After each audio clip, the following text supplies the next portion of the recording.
So, competitive exams. I love how we call them competitive exams, as if there's any other kind.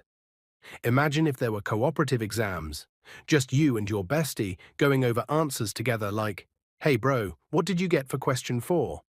Let's pass together." But no, that would be too humane.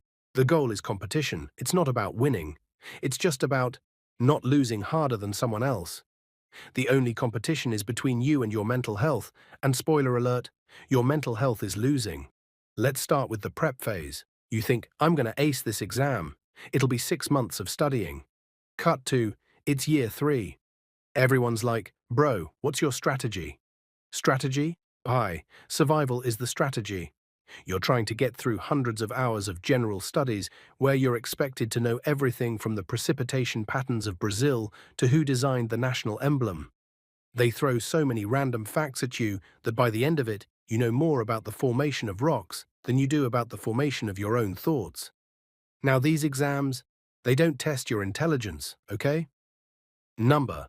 They test your ability to sit in one place for 8 hours without questioning every life decision that brought you there.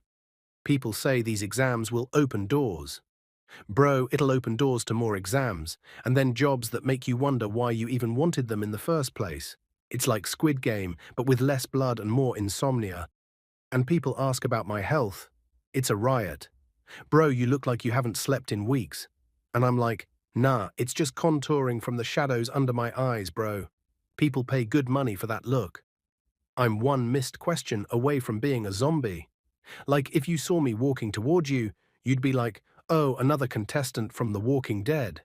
These are people who survive on Maggie and Red Bull for months. I swear, by the time the exam date comes, your liver will be more damaged than your self-esteem. And let's not forget the famous eye strain.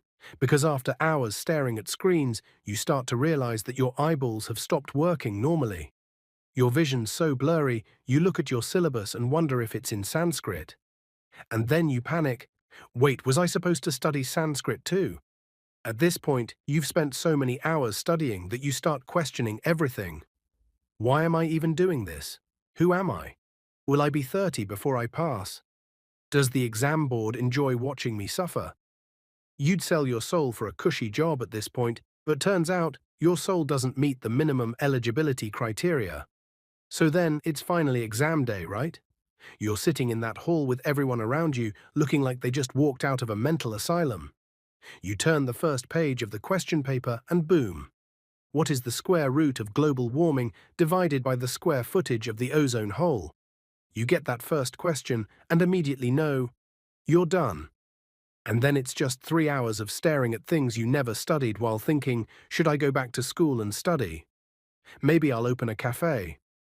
And after all this, you get your results, and if you make it through, they tell you, congrats, you've passed the preliminary exam. Now you have 2 more rounds, plus an interview. And you're like, 3 more rounds? Do I need to fight a dragon too? Because if so, can the dragon please eat me? At this point, a dragon sounds like a fair deal. It's funny though, people say, this too shall pass. And sure, maybe it will. But by the time it does, I'll be 80, reminiscing about my youth spent as a caffeine-fueled test-taking machine. And let's face it, when I'm 80, you know what I'll still be waiting for? My results.